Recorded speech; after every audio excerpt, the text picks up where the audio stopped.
So this is a Samsung microwave. A lot of space on the inside. You have a touch screen here that works really well.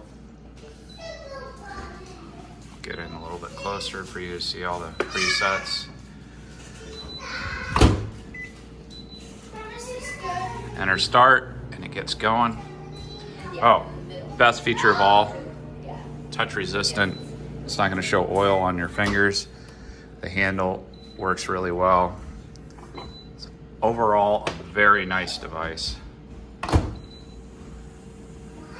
Easy to use, easy to set the time. There's an eco mode, a vent on the bottom.